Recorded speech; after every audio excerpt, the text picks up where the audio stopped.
बिस्मिल्लाहिर्रहमानिर्रहीम अस्सलाम वालेकुम। फैसल हिल्स टेक्सला के बारे में काफ़ी लोग डिबेट करते हैं जी, फैसल हिल टेक्सला की मार्केट कब बेहतर होगी। तो आज आप लोगों के साथ मैं इस चीज़ की डिस्कशन करूंगा कि फैसल हिल्स टेक्सला की मार्केट किस तरह बेहतर हो सकती है, या कब तक ये बेहतर होने के चांसेस है। तो 3-4 फैक्टर्स आपके सामने मैं रखूंगा जी बात अपनी करने से पहले। देखिए, सबसे पहले तो आपके लिए ये जानना बहुत ज़रूरी है। मैं तकरीबन हर वीडियोज़ में जो फैसल हिल्स की होती है उसके बारे में आपको बताता हूँ कि फैसल हिल्स की मार्केट और ओवरऑल रियल एस्टेट सेक्टर तकरीबन पौने 2 या 2 साल से ये स्टक है और प्राइसेस कम हुई हैं जी। फैसल हिल्स के अंदर थोड़ी ज़्यादा कम हुई हैं और इसकी वजह आपको पता है, जिस तरह हमारे मुल्क के हालात चल रहे हैं, अनसर्टेनिटी की सूरत हाल है। लेकिन अभी जिन लोगों के इधर इन्वेस्टमेंट है, ये जो करना चाह रहे हैं, तो उनके लिए कौन सी ऐसी चीज़ें हैं, आया ये मार्केट बेहतर भी होगी या इसी तरह रहेगी। तो इसमें मैं जो अपनी ओपिनियन है मेरी, कुछ फैक्टर्स को बेस बना के आपके सामने वो मैं रखना चाहूँगा। देखिए, सबसे पहला फैक्टर होता है, कोई भी हाउसिंग प्रोजेक्ट होता है तो उसके अंदर जब डेवलपमेंट एक हो रही होती है, उधर डेवलपमेंट का वर्क हो रहा होता है, तो वो एक बड़ा प्लस पॉइंट होता है जी। वो अगर ओवरऑल सूरत हाल अच्छी ना भी हो रियल एस्टेट की, लेकिन उस स्पेसिफिक प्रोजेक्ट के अंदर अगर डेवलपमेंट हो रही है, उसी तरह काम कर रहे हैं, तो बहुत ज़्यादा चांसेस होते हैं कि जब ओवरऑल हालात बेहतर हों तो वो उस सोसाइटी के अंदर रेट से एकदम इंक्रीज होते हैं। तो फैसल हिल्स के अंदर बहुत तेज़ी के साथ डेवलपमेंट होती है, काफ़ी आप वीडियो देखते भी हैं और काफ़ी हद तक ये अब पोजेशन एरिया हो गया, ए बी सी और एग्जेक्टिव ब्लॉक का मैक्सिमम एरिया पोजेशनेबल हो गया। ये मैं आर्च के एरिया के सामने खड़ा हूँ और ये इसके सामने सारा सिविक सेंटर का एरिया है। जिस तरह थोड़ा सा आप डेवलपमेंट की सूरत हाल चेक करें, खूबसूरत किस्म की डेवलपमेंट हुई है और कमर्शियल ये बन चुके हैं, हालांकि आबादी नहीं हुई, पहले कमर्शियल बन चुके हैं, खूबसूरत रोड्स हैं, इंफ्रास्ट्रक्चर बहुत अच्छा है और सारी चीज़ें आपको देखें एक जो अच्छे हाउसिंग प्रोजेक्ट के अंदर होती हैं वो फैसल हिल्स के पास हैं। एक फैक्टर ये हो गया। तो इस तरह का जो हाउसिंग प्रोजेक्ट होता है जी, वो कभी इतनी ज़्यादा देर उसमें कीमतें स्टक नहीं रहती। एक एक फैक्टर आपको मैंने बता दिया, एक ही हो गया। उसके बाद दूसरा फैक्टर आता है जी एंड यूज़र का। जब किसी हाउसिंग प्रोजेक्ट के अंदर एंड यूज़र आना शुरू हो जाए या एंड यूज़र आया हुआ हो, तो उस हाउसिंग प्रोजेक्ट के अंदर वो कभी फेल नहीं होता इतनी जल्दी। तो फैसल हिल्स के अंदर आपको मैं आए दिन बताता रहता हूँ, एग्जेक्टिव ब्लॉक की वीडियोस बनाता रहता हूँ। उसके बाद ये ए ब्लॉक का एरिया है, इसके अंदर भी अगर इधर से आपको शायद नज़र आई या नहीं, लेकिन वो अब काफ़ी सारे घर बनने उधर शुरू हो गए हैं, खास करके वो 25-50 की कटिंग पे और 30-60 की। और इसके अलावा एग्जेक्टिव ब्लॉक की अगर बात करें तो उसमें बहुत ज़्यादा आपको घर बनते हुए नजर आएंगे। तो फैसल हिल्स के अंदर एंड यूज़र अब आना शुरू हो गया और काफ़ी बड़ी तादाद में आना शुरू हो गया, खास करके वीकेंड पे जब हमारा इधर आने का इतफाक होता है तो काफ़ी ज़्यादा फैमिलीज हम देखते हैं कि इधर विजिट कर रहे हैं, लोग अपने प्लाट वगैरह देख रहे हैं और आपस में डिस्कशन कर रहे हैं कि कब घर शुरू किया जाए। तो ये एक बहुत प्लस फैक्टर है फैसल हिल्स के लिए। ये बहुत एक अच्छी चीज़ है कि पहले तो इस चीज़ पे डिबेट होती थी कि फैसल हिल्स के अंदर एंड यूज़र नहीं आएगा, इधर आबादी नहीं होगी, लेकिन वो सारी चीज़ें दम तोड़ गई हैं जी। अब इधर एंड यूज़र भी आना शुरू हो गया और सारी इधर आबादी आना शुरू हो गया। इसकी वजह से फैसल हिल्स एक नाकाम प्रोजेक्ट नहीं रहेगा कभी भी। जो ही हालात बेहतर होंगे तो इसमें बहुत ज़्यादा बेहतरी की उम्मीद है।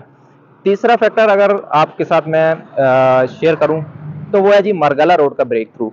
जिस हाउसिंग प्रोजेक्ट के आसपास से कोई इस तरह की रोड गुजर जाती है, जिस तरह के रिंग रोड का बहुत ज़्यादा चर्चा था और वो अनफॉर्चुनेटली वो प्रोजेक्ट उसी तरह पड़ा हुआ है, लेकिन जो मरगला रोड की बातें थी, वो मरगला रोड अब आपको पता है कि बिल्कुल ऑपरेशनल हो चुकी है और बिल्कुल वो फैसल हिल्स के सामने से थोड़ा सा आगे से संगजानी के मकाम से गुजर रही है। तो उससे फैसल हिल्स और मल्टी गार्डन को बहुत ज़्यादा फायदा होगा और इस पर भी मैंने वीडियो बनाई है कि उसके ऑपरेशनल होने के बावजूद भी रेट्स क्यों नहीं बढ़े, वो भी आपके साथ मैंने डिस्कशन की थी।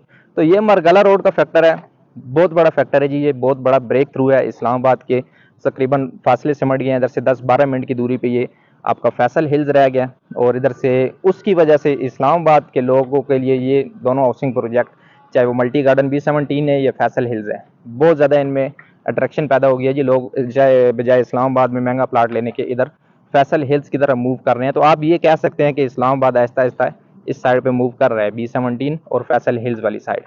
तो ये तीसरा फैक्टर था जी कि जिसकी वजह से ये बिल्कुल फैसल हिल्स के रेट अभी स्टक हैं, लेकिन ये कभी भी किसी भी टाइम हालात बेहतर हो तो ये एक अच्छी मार्केट हो सकती है, रेट दोबारा ऊपर जा सकते हैं। और सबसे आखिरी चीज़ और जो लेटेस्ट चीज़ है और वो ये है कि ओवरसीज़ के लिए इस बजट के अंदर रियायत दी गई है काफ़ी। उनके लिए टैक्सेस में छूट दी गई है जी। जो उन पर टैक्स पड़ता था 2%, और उसमें से उनको वो टैक्स छोड़ा गया और उनके लिए ट्रांसफ़र फ्री कर दी गई है, अगर वो एक प्रॉपर चैनल के थ्रू इधर ट्रांजेक्शन करें या प्लाट वगैरह लें। तो और ये जो मार्केट है फैसल हिल की, ये आपको मैं बता दूं कि इन्वेस्टर ओरिएंटेड है। ज़्यादातर इधर इन्वेस्टर अपनी इन्वेस्टमेंट करता है, एंड यूज़र से ज़्यादा इधर इन्वेस्टर की रेशियो है। तो और उस इन्वेस्टर में से आपको पता है जिस तरह ओवरसीज इन्वेस्टर का बहुत बड़ा एक हिस्सा होता है, तो ये उनको जो रिलीफ दिया गया उसकी वजह से भी मैं उम्मीद करता हूँ कि फैसल हिल्स के अंदर अब सेल परचेज बढ़ेगी, और ओवरसीज जो हमारा क्लाइंट है और ओवरसीज लोग हैं वो इसके अंदर दोबारा इन्वेस्टमेंट करेंगे, और जो उनको रिलीफ दिया गया उससे ज़्यादा से ज़्यादा फ़ायदा उठाने की कोशिश करेंगे। ये सारी डिस्कशन का मकसद और लुब्बे लबाब ये समरी ये है कि क्वेश्चन वही था कि फैसल हिल्स की मार्केट कब बेहतर होगी। तो देखें ये सारे फैक्टर्स जो आपको मैंने बताए हैं 4-5, ये सारे फैसल हिल्स के हक में है जी। फैसल हिल्स की मार्केट ऐसी नहीं है कि बिल्कुल इधर डेवलपमेंट ही नहीं है, ये सारा नॉन पोजेशन एरिया पड़ा हुआ है, या जिस तरह हाउसिंग प्रोजेक्ट होते हैं कोई डेवलपमेंट ही नहीं करते और उसी तरह पड़ा रहता है, तो वो उसके रेट्स उधर ही स्टक रहते हैं। फैसल हिल के पास सब कुछ है, डेवलपमेंट भी है, एंड यूज़र भी है, मरगला रोड का ब्रेक थ्रू भी है, और इन्वेस्टर के लिए अब जो रिलीफ मिल चुका है। ये सारे फैक्टर्स को अगर आप देखें तो ये फैसल हिल की मार्केट मेरे ख्याल से आने वाले 2-3 महीनों के अंदर ये बहुत अच्छी मार्केट हो सकती है, कि जिस तरह चौधरी अब्दुल मजीद साहब ने भी बोला है कि 3 महीने के अंदर या जुलाई तक तकरीबन 30% का इंक्रीमेंट आने का बहुत ज़्यादा चांसेस है फैसल हिल्स के अंदर। तो वो इन्हीं फैक्टर्स को बेस बना के उन्होंने बोला है। तो मैं भी ये उम्मीद करता हूँ, मेरी भी यही ओपिनियन है कि फैसल हिल्स की मार्केट अब 2-3 महीने के अंदर सारी सूरत हाल वाज़ह भी हो जाएगी। लेकिन मुझे ऐसा लगता है कि ये मार्केट 2-3 महीने के अंदर दोबारा जिस तरह एक इसने पीक पकड़ा था तकरीबन 2020 के जून जुलाई के अंदर, और ये अपनी बिल्कुल पीक पे थी, उसके बाद डिक्लाइन आया, तो वो पीक एक दफ़ा दोबारा आ सकता है। थोड़ी सी मुल्की सूरत हाल भी अनसर्टेनिटी है, जो गैर यकीनी की सूरत हाल है वो भी अगर बेहतर हो, और ये सारे फैक्टर्स फैसल हिल के हक में हैं।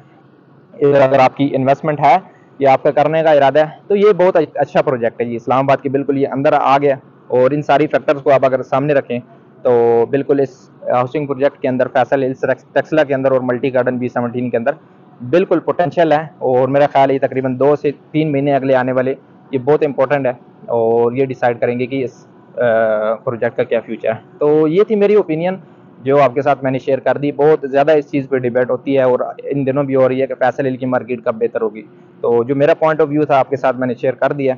इससे इत्तेफाक आपका करना या ना करना ये आपका राइट है। बहुत शुक्रिया।